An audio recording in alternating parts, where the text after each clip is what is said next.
संपूर्ण महाभारत राजसूयारंभ पर्व अध्याय 15 से 18 तक जरासंध के विषय में राजा युधिष्ठिर, भीम और श्री कृष्ण की बातचीत। जरासंध को जीतने के विषय में युधिष्ठिर के उत्साहहीन होने पर अर्जुन का उत्साहपूर्ण उद्गार, श्री कृष्ण के द्वारा अर्जुन की बात का अनुमोदन तथा युधिष्ठिर को जरासंध की उत्पत्ति का प्रसंग सुनाना, जरा राक्षसी का अपना परिचय देना और उसी के नाम पर बालक का नामकरण होना।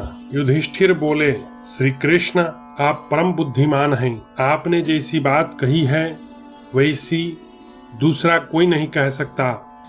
इस पृथ्वी पर आपके सिवा समस्त संशयों को मिटाने वाला और कोई नहीं है। आजकल तो घर घर में राजा हैं और सभी अपना अपना प्रिय कार्य करते हैं, परंतु वे सम्राट पद को नहीं प्राप्त कर सके, क्योंकि सम्राट की पदवी बड़ी कठिनाई से मिलती है। जो दूसरों के प्रभाव को जानता है वह अपनी प्रशंसा कैसे कर सकता है।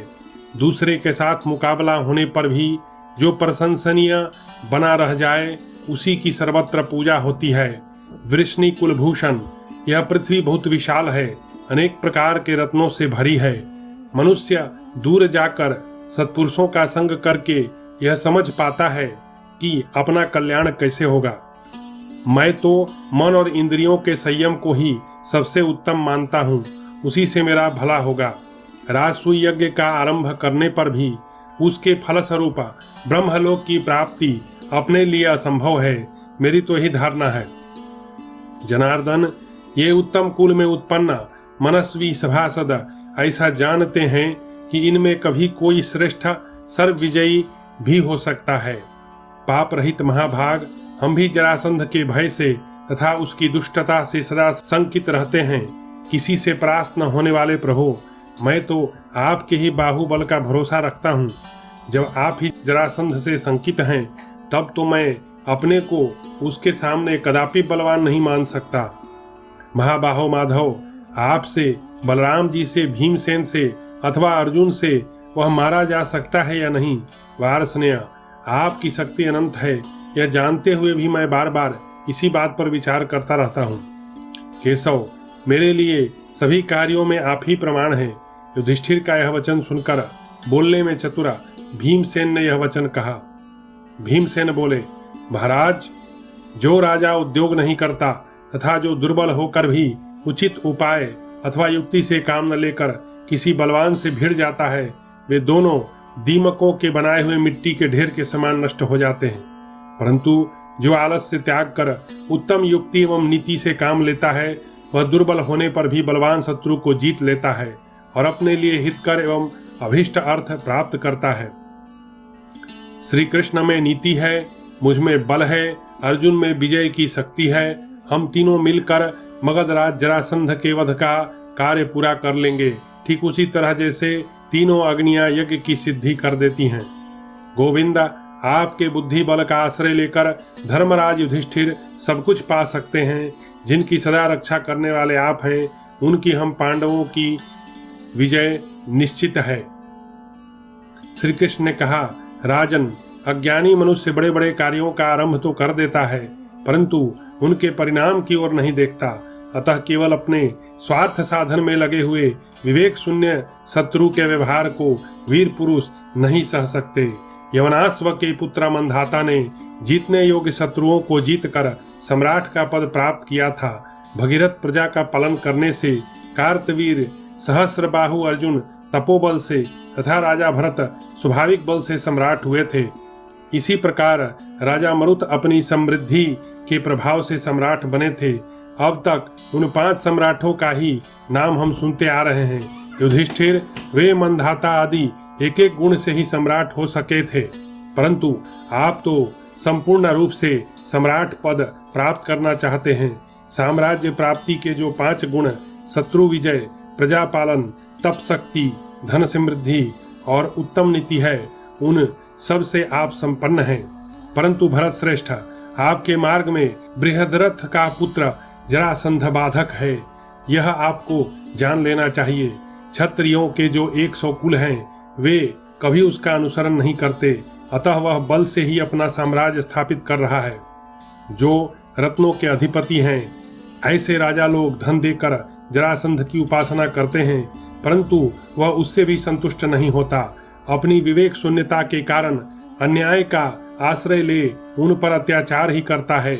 आजकल वह प्रधान पुरुष बनकर मूर्धाभिषिक्त राजा को बलपूर्वक बंदी बना लेता है। जिनका विधि पूर्वक राज्य पर अभिषेक हुआ है, ऐसे पुरुष में से कहीं किसी एक को भी हमने ऐसा नहीं देखा जिसे उसने बलि का भाग न बना लिया हो, कैद में न डाल रखा हो। इस प्रकार जरासंध ने लगभग 100 राजकुलों के राजाओं में से कुछ को छोड़कर सबको वश में कर लिया है। कुंती नंदन, कोई अत्यंत दुर्बल राजा उससे भिड़ने का साहस कैसे करेगा? भरत श्रेष्ठ, रुद्र देवता को बलि देने के लिए जल छिड़क कर एवं मार्जन करके शुद्ध किए हुए पशुओं की भांति जो पशुपति के मंदिर में कैद है, उन राजाओं को अब अपने जीवन में क्या प्रीति रह गई है? क्षत्रिय जब युद्ध में अस्त्र शस्त्रों द्वारा मारा जाता है तब यह उसका सत्कार है। अतः हम लोग जरासंध को द्वंद्व युद्ध में मार डालें। राजन, जरासंध ने 100 में से 86 राजाओं को कैद कर लिया है, केवल 14% बाकी है। उनको भी बंदी बनाने के पश्चात वह क्रूर कर्म में प्रवृत्त होगा। जो उसके इस कर्म में विघ्न डालेगा वह उज्ज्वल यश का भागी होगा, तथा जो जरासंध को जीत लेगा वह निश्चय ही सम्राट होगा। युधिष्ठिर बोले, श्री कृष्ण, मैं सम्राट के गुणों को प्राप्त करने की इच्छा रखकर स्वार्थ साधन में तत्पर हो केवल साहस के भरोसे आप लोगों को जरासंध के पास कैसे भेज दूं? भीमसेन और अर्जुन मेरे 2 नेत्र हैं और जनार्दन आपको मैं अपना मन मानता हूँ। अपने मन और नेत्रों को खो देने पर मेरा जीवन कैसा हो जाएगा? जरासंध की सेना का पार पाना कठिन है, उसका पराक्रम भयानक है। युद्ध में उस सेना का सामना करके यमराज भी विजयी नहीं हो सकते। फिर वहां आप लोगों का प्रयत्न क्या कर सकता है? आप लोग किस प्रकार उसे जीतकर फिर हमारे पास लौटेंगे? यह कार्य हमारे लिए इष्ट फल के विपरीत फल देने वाला जान पड़ता है। इसमें लगे हुए मनुष्य को निश्चय ही अनर्थ की प्राप्ति होती है। इसलिए अब तक हम जिसे करना चाहते थे उस राजसूय यज्ञ की ओर ध्यान देना उचित नहीं जान पड़ता। जनार्दन, इस विषय में मैं अकेले जैसा सोचता हूँ, मेरे उस विचार को आप सुने। मुझे तो इस कार्य को छोड़ देना ही अच्छा लगता है। राजसूय यज्ञ का अनुष्ठान बहुत कठिन है। अब यह मेरे मन को निरुत्साह कर रहा है। वैशंपायन जी कहते हैं, जन्मेजय, कुंती नंदन, अर्जुन उत्तम गांडीव धनुष, 2 अक्षय तुनीर, दिव्य रथ, ध्वजा और सभा प्राप्त कर चुके थे। इससे उत्साहित होकर वे युधिष्ठिर से बोले। अर्जुन ने कहा, राजन, धनुष, शस्त्र, बाण, पराक्रम, श्रेष्ठ सहायक, भूमि, यश और बल की प्राप्ति बड़ी कठिनाई से होती है, किंतु ये सभी दुर्लभ वस्तुएं मुझे अपनी इच्छा के अनुकूल प्राप्त हुई हैं। अनुभवी विद्वान उत्तम कुल में जन्म की बड़ी प्रशंसा करते हैं, परंतु बल के समान वह भी नहीं है। मुझे तो बल का पराक्रम ही श्रेष्ठ जान पड़ता है। महापराक्रमी राजा कार्तवीर के कुल में उत्पन्न होने पर भी जो स्वयं निर्बल है वह क्या करेगा? निर्बल कुल में जन्म लेकर भी जो बलवान और पराक्रमी है वही श्रेष्ठ है। महाराज, शत्रुओं को जीतने में जिसकी प्रवृत्ति हो वही सब प्रकार से श्रेष्ठ क्षत्रिय है। बलवान पुरुष सब गुणों से हीन हो तो भी वह शत्रुओं के संकट से पार हो सकता है। जो निर्बल है वह सर्वगुण संपन्न होकर भी क्या करेगा? पराक्रम में सभी गुण उसके अंग बनकर रहते हैं। महाराज, सिद्धि, मनोयोग और प्रारब्ध के अनुकूल पुरुषार्थ ही विजय का हेतु है। कोई बल से संयुक्त होने पर भी प्रमाद करे, कर्तव्य में मन न लगावे तो वह अपने उद्देश्य में सफल नहीं हो सकता। प्रमाद रूप छिद्र के कारण बलवान शत्रु भी अपने शत्रुओं द्वारा मारा जाता है। बलवान पुरुषों में जैसे दीनता का होना बड़ा भारी दोष है, वैसे ही बलिष्ठ पुरुष में मोह का होना भी महान दुर्गुण है। दीनता और मोह दोनों विनाश के कारण हैं। अतः विजय चाहने वाले राजा के लिए वे दोनों ही त्याज्य हैं। यदि हम राजसूय यज्ञ की सिद्धि के लिए जरासंध का विनाश तथा कैद में पड़े हुए राजाओं की रक्षा कर सकें तो इससे उत्तम और क्या हो सकता है। यदि हम यज्ञ का आरंभ नहीं करते हैं तो निश्चय ही हमारी अयोग्यता एवं दुर्बलता प्रकट होती है। अतः राजन, सुनिश्चित गुण की उपेक्षा करके आप निर्गुणता का कलंक क्यों स्वीकार कर रहे हैं? ऐसा करने पर तो शांति की इच्छा रखने वाले सन्यासियों का गेरुआ वस्त्र ही हमें सुलभ होगा, परंतु हम लोग साम्राज्य को प्राप्त करने में समर्थ हैं, अतः हम लोग शत्रुओं से अवश्य युद्ध करेंगे। भगवान श्री कृष्ण ने कहा, राजन, भरत वंश में उत्पन्न पुरुष और कुंती जैसी माता के पुत्र की जैसी बुद्धि होनी चाहिए, अर्जुन ने यहाँ उसी का परिचय दिया है। महाराज, हम लोग यह नहीं जानते कि मौत कब आएगी, रात में आएगी या दिन में, क्योंकि उसके नियत समय का ज्ञान किसी को नहीं है। हमने यह भी सुना है कि युद्ध न करने के कारण कोई अमर हो गया हो, अतः वीर पुरुषों का इतना ही कर्तव्य है कि वे अपने हृदय के संतोष के लिए नीति शास्त्र में बताई हुई नीति के अनुसार शत्रुओं पर आक्रमण करें। दैव आदि की प्रतिकूलता से रहित अच्छी नीति एवं सलाह प्राप्त होने पर आरंभ किया हुआ कार्य पूर्ण रूप से सफल होता है। शत्रु के साथ भिड़ने पर ही दोनों पक्षों का अंतर ज्ञात होता है। दोनों दल सभी बातों में समान ही हो, ऐसा संभव नहीं। जिसने अच्छी नीति नहीं अपनाई है और उत्तम उपाय से काम नहीं लिया है, उसका युद्ध में सर्वथा विनाश होता है। यदि दोनों पक्षों में समानता हो तो संशय ही रहता है, तथा दोनों में से किसी की भी जय अथवा पराजय नहीं होती। जब हम लोग नीति का आश्रय लेकर शत्रु के शरीर के निकट तक पहुंच जाएंगे, तब जैसे नदी का वेग किनारे के वृक्ष को नष्ट कर देता है, उसी प्रकार हम शत्रु का अंत क्यों न कर डालेंगे। हम अपने छिद्रों को छिपाए रखकर शत्रु के छिद्र को देखेंगे और अवसर मिलते ही उस पर बलपूर्वक आक्रमण कर देंगे। जिनकी सेनाएं मोर्चा बांधकर खड़ी हों और जो अत्यंत बलवान हो, ऐसे शत्रुओं के साथ सम्मुख होकर युद्ध नहीं करना चाहिए। यह बुद्धिमानों की नीति है। यही नीति यहाँ मुझे भी अच्छी लगती है।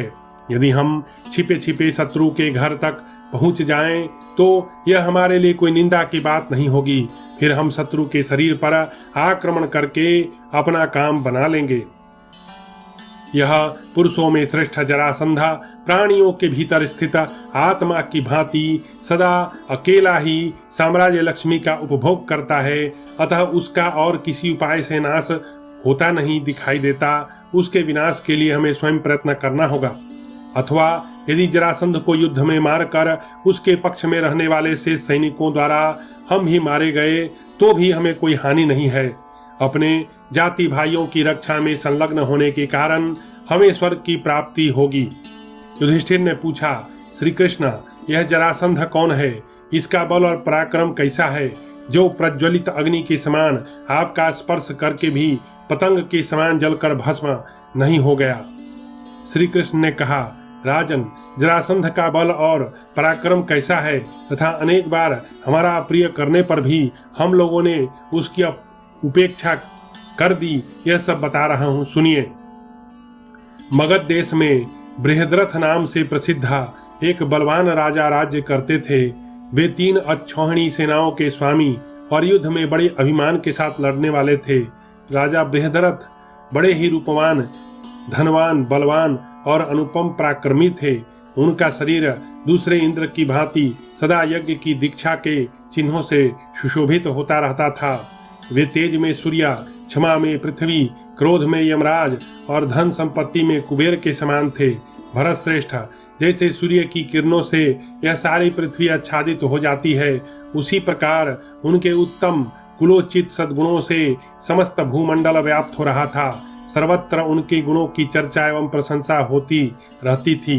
भरत कुलभूषण महापराक्रमी राजा बृहद्रथ ने काशीराज की 2 जुड़वी कन्याओं के साथ, जो अपनी रूप संपत्ति से अपूर्व शोभा पा रही थी, विवाह किया और उन नरश्रेष्ठ ने एकांत में अपनी दोनों पत्नियों के समीप यह प्रतिज्ञा की कि मैं तुम दोनों के साथ कभी विषम व्यवहार नहीं करूंगा, अर्थात दोनों के प्रति समान रूप से मेरा प्रेम बना रहेगा।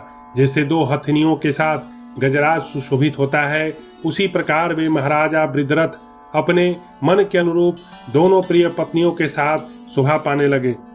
जब वे दोनों पत्नियों के साथ विराजमान होते, उस समय ऐसा जान पड़ता मानो गंगा और यमुना के बीच में मूर्तिमान समुद्र सुशोभित हो रहा है। विषयों में डूबे हुए राजा की सारी जवानी बीत गई, परंतु उन्हें कोई वंश चलाने वाला पुत्र नहीं प्राप्त हुआ।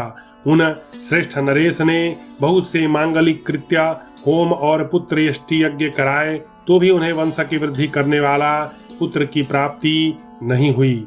एक दिन उन्होंने सुना कि गौतम गोत्रीय महात्मा कक्षिवान के पुत्र परम उदार चंड कौशिक मुनि तपस्या से उपरत होकर अकस्मात इधर आ गए हैं और एक वृक्ष के नीचे बैठे हैं।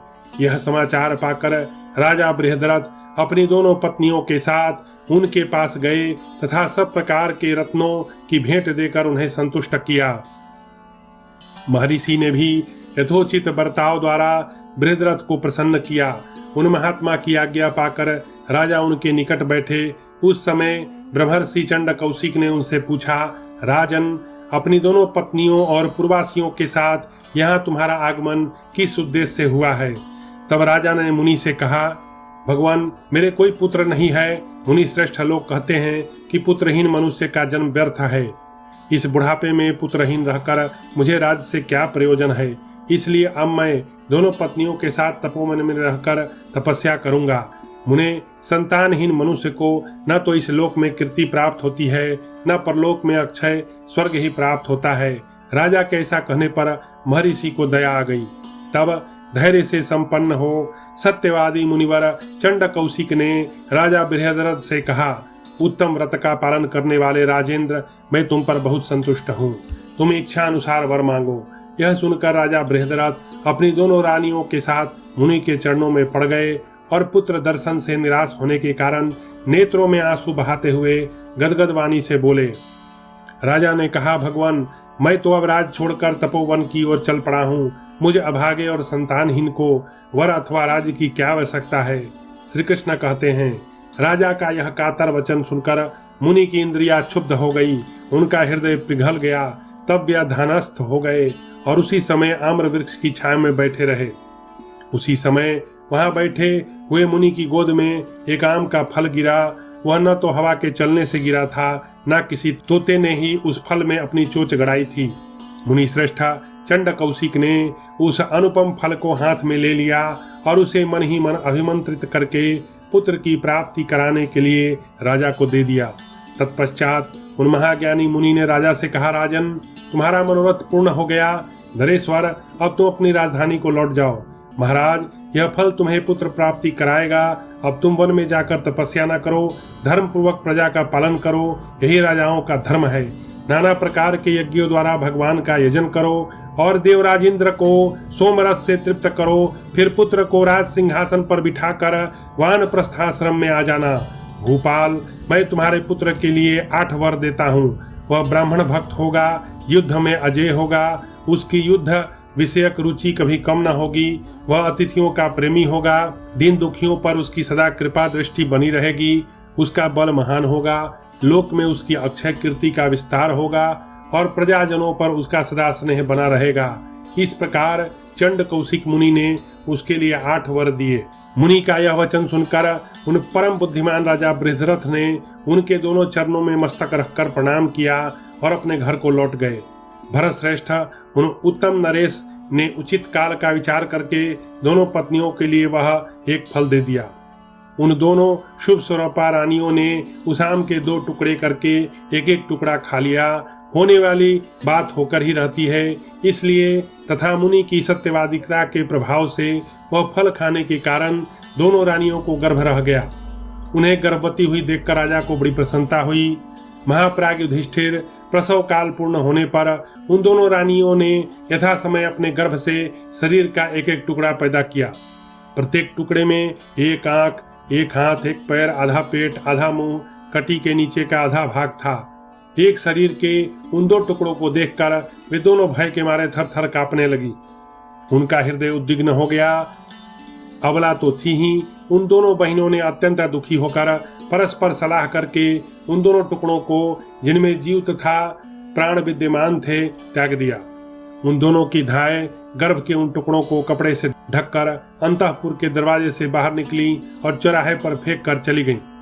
पुरुष सिंह चौराहे पर फेंके हुए इन टुकड़ों को रक्त और मांस खाने वाली जरा नाम की एक राक्षसी ने उठा लिया। विधाता के विधान से प्रेरित होकर उस राक्षसी ने उन दोनों टुकड़ों को सुविधा पूर्वक ले जाने योग्य बनाने की इच्छा से उस समय जोड़ दिया। नरश्रेष्ठ उन टुकड़ों का परस्पर संयोग होते ही एक शरीरधारी वीर कुमार बन गया। राजन, यह देखकर राक्षसी के नेत्र आश्चर्य से खिल उठे। उसे वह शिशु वज्र के सार तत्व का बना जान पड़ता था। राक्षसी उसे उठाकर ले जाने में असमर्थ हो गई। उस बालक ने अपने लाल हथेली वाले हाथों की मुट्ठी बांधकर मुंह में डाल ली और अत्यंत क्रुद्ध होकर जल से भरे हुए मेघ की भांति गंभीर स्वर से रोना शुरू कर दिया।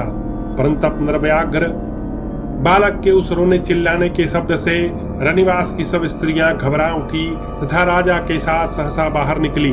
दूध से भरे हुए स्तनों वाली वे दोनों अबला रानियां भी, जो पुत्र प्राप्ति की आशा छोड़ चुकी थीं, मलिन मुख हो सहसा बाहर निकल आईं।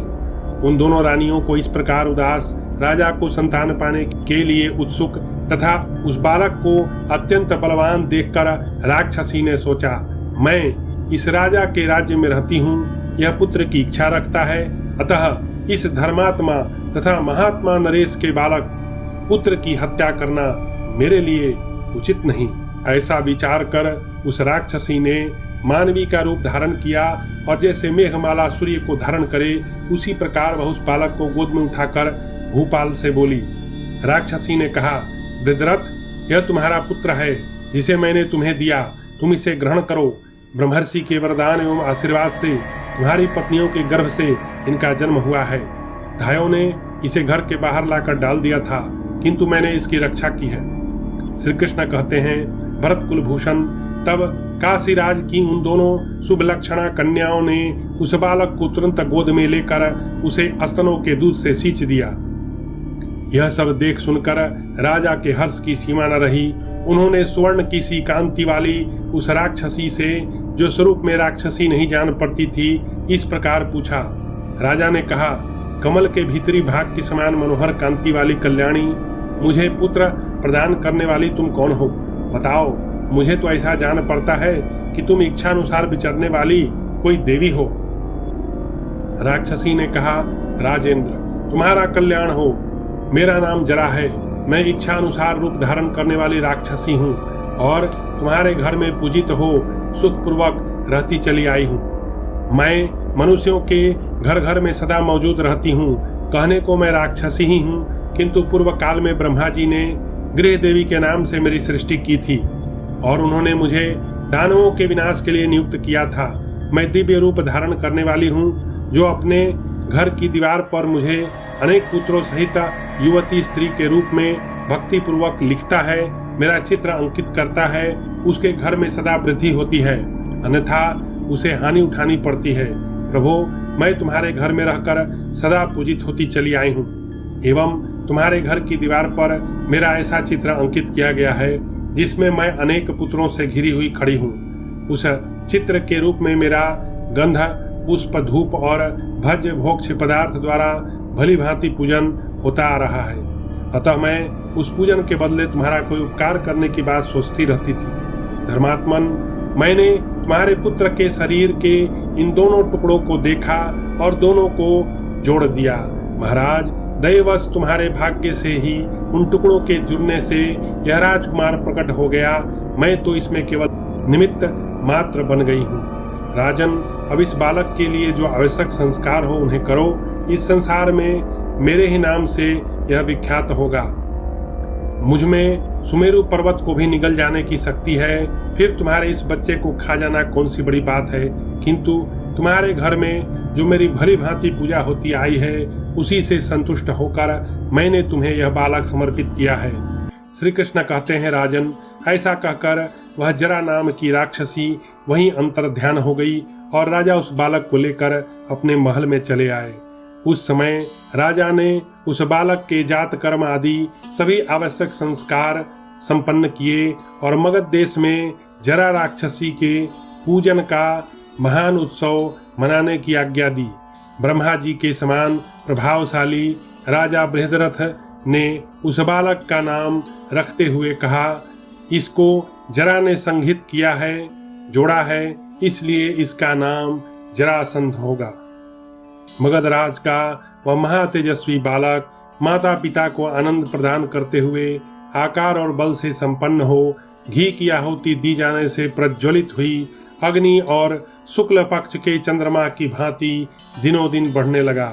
इस प्रकार श्री महाभारत सभा पर्व के अंतर्गत राजसूयारंभ पर्व में जरासंध की उत्पत्ति विषयक 15 से लेकर 18वां अध्याय पूरा हुआ।